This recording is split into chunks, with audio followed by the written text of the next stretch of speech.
Nah, siapa yang mau invest kalau berbelit-belit seperti itu? Sudah di kementeriannya berbelit-belit, di daerahnya berbelit, masuk ke BUMN-nya berbelit-belit lagi. Lari semua, berkompetisi nggak berani, bersaing nggak berani, mengambil risiko nggak berani. Nah, kalau Pak Menteri sampaikan kepada saya, ya, Pak ini ada perusahaan seperti ini, kondisinya BUMN, kalau saya langsung tutup aja. 7 tahun yang lalu saya datang ke pabrik gula. Mesinnya kayak gitu gimana suruh memiliki rendemen yang tinggi? Nggak mungkin. Saya udah perintah ganti mesinnya, ngetes saya satu pun enggak.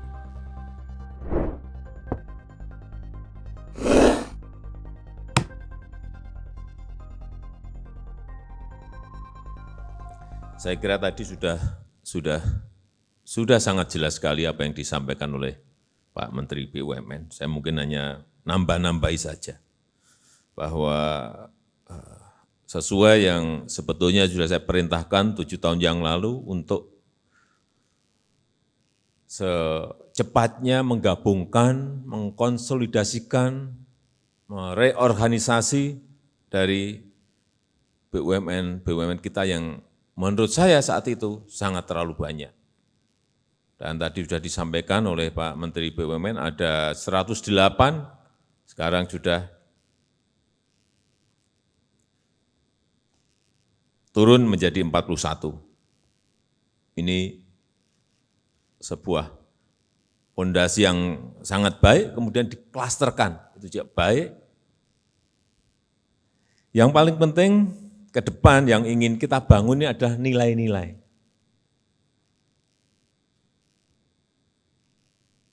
Core value yang ingin kita bangun itu. Sehingga yang namanya pemilihan, Bapak Ibu adalah orang-orang yang sudah sangat terpilih, kita seleksi. Jadi jangan sampai ada yang tidak pede, itu yang saya ingin sampaikan. Ini sekali lagi perlu saya sampaikan dan sebetulnya dulu sudah saya sampaikan. Karena yang ingin kita bangun ini adalah profesionalisme. Dan saya minta juga Bapak Ibu sekalian juga bagaimana membangun sebuah kultur kerja ini harus dimulai. Jangan sampai yang namanya BUMN itu seperti birokrasi. Ruwetnya aja Pak.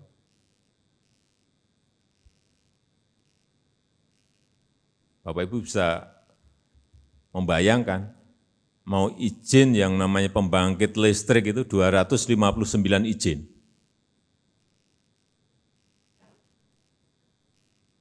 Meskipun namanya beda-beda. Ada izin, ada rekomendasi, ada surat pernyataan, sama saja itu izin.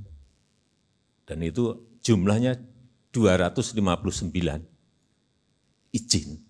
Kalau dibawa koper mungkin 10 koper ada. Dan waktu yang diperlukan bisa mencari izin itu bisa 3 tahun, 4 tahun, 5 tahun, 6 tahun, 7 tahun. Ada yang 7 tahun ngadu ke saya. Nah, seperti ini yang harus dipangkas. Enggak boleh misalnya di PLN sampai bertele-tele seperti itu. Enggak bisa lagi. Nah, siapa yang mau invest kalau berbelit-belit seperti itu? Sudah di kementeriannya berbelit-belit, di daerahnya berbelit, masuk ke BUMN-nya berbelit-belit lagi. Lari semua. Sehingga kalau yang lalu-lalu, BUMN ini banyak terlalu keseringan kita proteksi. Sakit tambahi PMN, sakit suntik PMN.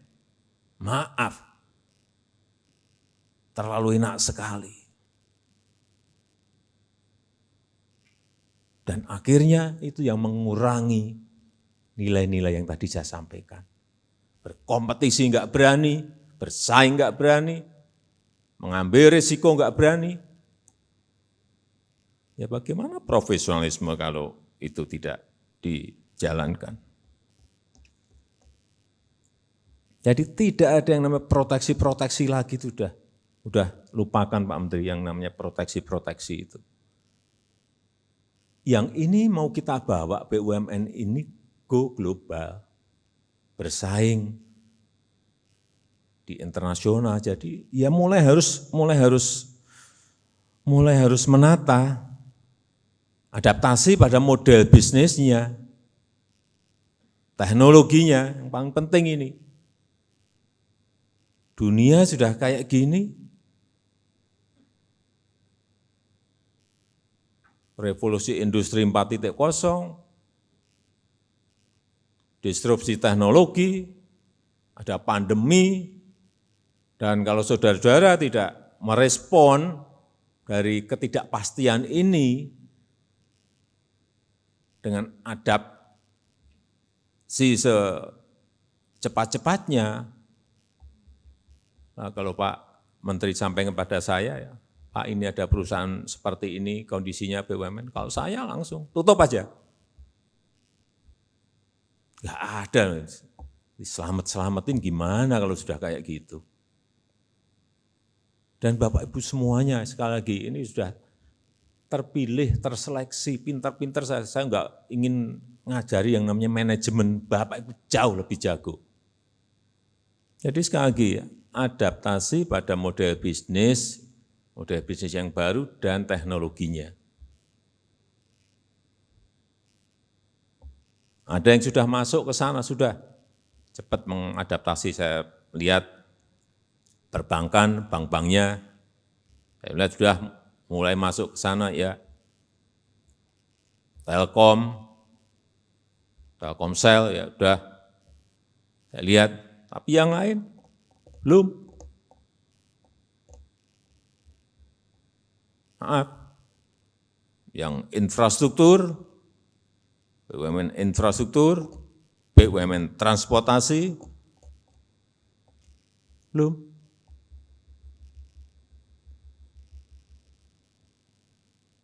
Dan kalau mau cepat, kita beradaptasi itu, cara yang paling cepat adalah berpartner. Perusahaan global mana yang paling baik, ajak, pasti mau dengan kita itu udah. Kita sudah dinilai prospek ke depan 10-20 tahun yang akan datang nih, kita akan menjadi ekonomi 4 besar dunia kok. Siapa yang enggak mau? Mau semua. Jadi sekali lagi, tadi sudah disampaikan oleh Pak Menteri,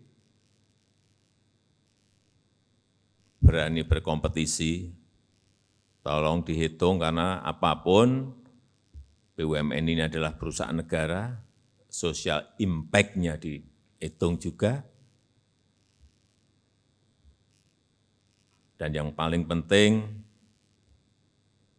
review terus keekonomiannya, berhitung, kalkulasi,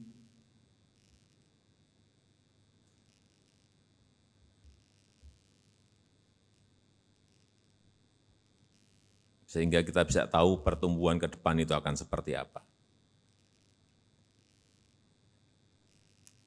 Jangan sampai lagi karena urusan penugasan pemerintah, saya bisa memberikan penugasan, ini penugasan bangun jalan tol, tapi ya dihitung dong, ada kalkulasinya, dan diberitahu kalau Pak ini IRR-nya, internal rate of return-nya sekian, berarti kami memerlukan suntikan dari APBN sekian.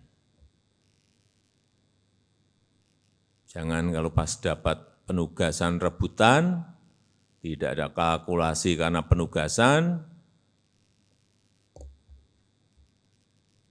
kemudian ngambil pinjaman jangka pendek, padahal infrastruktur itu untuk jangka panjang, udah nggak ketemu. Itu tugas saudara-saudara untuk ngitung kalau ada penugasan itu. Kalau nggak logis, bagaimana dibuat logis tapi dengan kalkulasi. Ini yang kultur yang dulu-dulu tinggalkanlah, udah tinggal. Karena sekali lagi yang namanya transformasi bisnis, yang namanya adaptasi teknologi sudah menjadi keharusan dan tidak bisa tidak. Kita hanya hitungan kita ini balapan, kita hanya punya waktu 2 tahun. Bukan karena 2024, enggak. Memang waktu, kita hanya diberi waktu, kalau mau negara ini melompat ini hanya 2 tahun. Bagaimana menyiapkan SDM-nya, menyiapkan ekosistemnya, kemudian masuk ke teknologinya, adaptasi teknologinya, ya baru kita bisa negara ini melompat.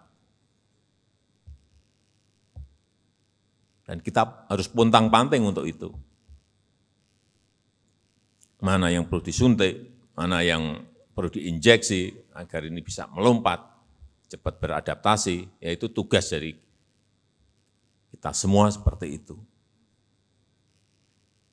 Jadi sama,